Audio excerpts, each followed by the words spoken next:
पानी पी लेता हूँ, काफी एनर्जेटिक चीज है। बारे में कहा जाता है कि मोहम्मद गौरी इस भारत के प्रतापी सम्राट पृथ्वीराज चौहान को और बंदी बनाकर गजनी ले गया था। और जब ये उनको गजनी ले गया था तो गजनी ले जाकर के और इसने उसके लिए पूरा एक दरबार लगाया। उस दरबार में एक कैदी की तरह, एक मुजरिम की तरह पृथ्वीराज चौहान को वहां पर खड़ा कर दिया। और पृथ्वीराज चौहान के पास में केवल एक ही प्रस्ताव रखा कि या तो आप क्या कर लीजिए, कन्वर्ट और डाई, या तो आप इस्लाम धर्म को स्वीकार कर लीजिए या फिर आप मृत्यु को प्राप्त होने के लिए तैयार हो जाइए। पृथ्वीराज ने कहा कि तुम मृत्यु का भय किसको दिखा रहा है? भूल गया तू जब मैंने तेरे को बंदी बनाया था तो गिड़गिड़ा रहा था। आज भी तेरे गिड़गिड़ाने की आवाजें मेरे दिल्ली दरबार के अंदर, मेरे अजमेर दरबार के अंदर आज भी जो गूंजती है। भूल गया तू तेरी गिड़गिड़ा, तू मुझे डराने की बात कर रहा है, मृत्यु की तू मेरे को बात कर रहा है।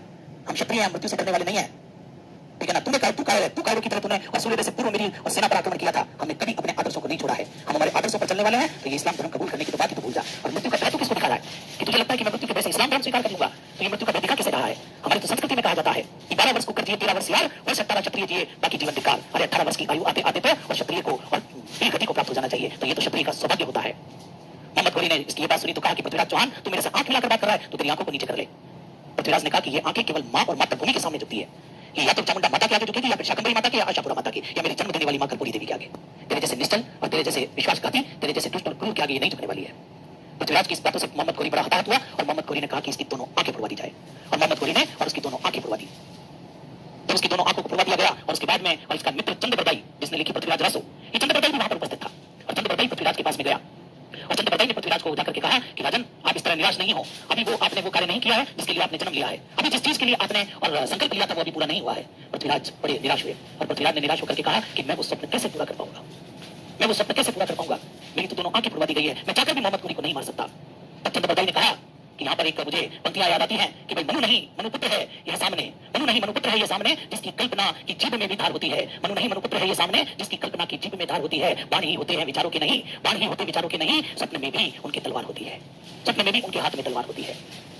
तो ये कहा गया तो साहब उन्होंने कहा कि मैं लड़ना तो चाहता हूँ, मैं लड़ना तो चाहता हूँ, लेकिन क्या करूं? तब उन्होंने कहा कि आप भूल गए, आप तो शब्द विधि बाण चलाना जानते हैं। कहा जाता है इनके बारे में, जो जहां पालते लोग लहू में हलाहल की धार, जहां पालते लोग लहू में हलाहल की धार, क्या चिंता यदि वहां हाथ में नहीं हुई तलवार। आप तो शब्द विधि बाण चलाना जानते हैं और हम इसका बदला जरूर लेंगे साहब। और उन्हें दरबार में लाया गया और उस दिन वो समय आ गया था। तो चारों तरफ दरबार सज गया था।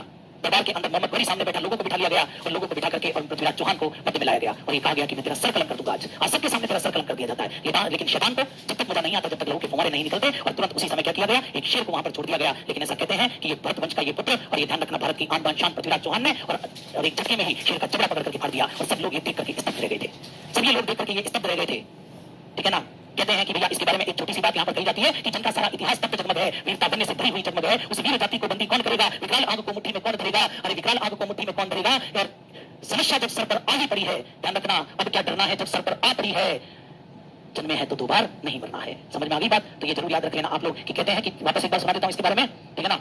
कि जिसका सारा इतिहास तब जगमग है, वीरता बनने से भरी हुई रग है, उस वीर जाति को बंदी कौन करेगा? विकराल आग मुट्ठी में कौन धरेगा? अब जो सर पर आ पड़ी तो क्या डरना है? जन्मे है तो फिर दो बार नहीं मरना है। पृथ्वीराज ने देखा भाई सर कलम हो रहा है तो क्या है, तो भाई शेर पर चढ़ करके उसके जबड़े फाड़ दिए, चारों तरफ देख करके लोग उसको स्तब्ध रह गए। उसके बाद उसको सर कलम करने का आदेश दिया गया और जैसे ही सर कलम करने का आदेश दिया गया और साहब मोहम्मद गौरी को रोक दिया चंद्रबरदाई ने कहा कि आप क्या करने जा रहे हैं? जिस शूरवीर को आप मारने की बात कर रहे हैं वो तो शब्द विधि बाण चलाना जानता है। मोहम्मद गौरी भी ऐसा और बोले साहब तब तो अगर ये ऐसा जानता है तो इस खेल को हम जरूर देखना चाहेंगे कि क्या ऐसा कोई कर सकता है। बोले उसने कहा कि हमारे पहले भी भारत में दशरथ जैसे वीर योद्धाओं ने शब्द विधि बाण चलाने की शिक्षा प्राप्त कर ली थी, वहीं पृथ्वीराज चौहान भी जानता है। और पृथ्वीराज चौहान को धनुष बाण दिए गए, चारों तरफ घंटियां ताक दी गई और मोहम्मद गौरी ने कहा कि जैसे ही घंटी की आवाज हो और उस पर तुरंत निशाना लगाया जाए। और जैसे ही घंटी, जैसे ही वो सैनिक ने घंटा बजाया और घंटा बजाते ही पृथ्वीराज ने उधर तीर मारा, जिधर घंटी बजी उधर दोबारा घंटी बजने की स्थिति नहीं, घंटे सारों को चूर चूर कर दिया गया। ऐसी स्थिति को देख करके मोहम्मद गौरी भी आश्चर्यचकित रह गया। मोहम्मद गौरी भी वाह वाह करने लगा, ऐ शहीद मुल्क मिल्लत मैं तेरे ऊपर निसार, ऐ शहीद मुल्क मिल्लत मैं तेरे ऊपर निसार, अब तेरी हिम्मत का चर्चा कैर ए महफिल में है। पृथ्वीराज के चर्चे उस कैरों की महफिल में भी होने लगे। क्या गजब उसने युद्ध लड़ा। और उसके बाद में, और ध्यान रख लेना, उसके बाद में और शब्द विधि बाण चला करके लोगों को स्तब्ध कर दिया साहब, लोगों को स्तब्ध कर दिया। और उसके बाद में जैसे ही सर कलम करने का आदेश देने से पहले ही जब एक घंटे पर वो तीर मार रहा था तो चंद्रबरदाई ने उसे कहा कि समय आ गया है पृथ्वीराज, तुम अपनी शपथ और संकल्प को पूरा कर सकते हो। चंद्रबरदाई ने एक दोहा पढ़ा, 4 बांस 24 गज अंगुल अष्ट प्रमाण और ता ऊपर सुल्तान है मत चूके चौहान। कि 4 बांस 24 गज अंगुल अष्ट प्रमाण, ता ऊपर सुल्तान है मत चूके चौहान। और पृथ्वीराज ने पूरी फिजिक्स को नाप लिया, 4 बांस दूर 24 गज ऊपर 8 अंगुल के सिंहासन पर और मोहम्मद गौरी बैठा हुआ है। और पृथ्वीराज ने तुरंत फिजिक्स लगा करके अपना तीर निकाल करके सीधे मोहम्मद गौरी पर मारा और मोहम्मद गौरी वहीं पर मृत्यु को प्राप्त हो गया। ऐसा चंद्रबरदाई कहता है। और उसके बाद में कहा जाता है कि चंद्रबरदाई ने जब देखा कि जो वहां पर सैनिक है वो हमें मार देंगे तो चंद्रबरदाई ने पृथ्वीराज को तलवार मारी और स्वयं को भी तलवार मार ली। क्योंकि दोनों ही दुश्मन के हाथ नहीं मरना चाहते थे। पूरा दरबार इस चीज को देख करके स्तब्ध रह गया था। लेकिन इस बात को लिखा किसने? पृथ्वीराज के चंद्रप्रभाई के पुत्र जयहन ने पृथ्वीराज रासो को पूरा किया था, उसी ने इसके बारे में पूरी बातें बताई है। तभी तो हम लोग कहते हैं, ध्यान रखना आप लोग इसके बारे में, कि भाई रामधारी सिंह दिनकर बहुत गजब की पंक्तियां कहते हैं कि चला अस्तियां बारी बारी चटकाई जिनमें चिंगारी, जो चढ़ गए पुण्य वेदी पर लिए बिना गर्दन का मोल, कलम आज उनकी जय बोल। जो अग्नि लघु दीप हमारे तूफानों में एक किनारे मांगा नहीं स्नेह मुखोल, कलम आज उनकी जय बोल।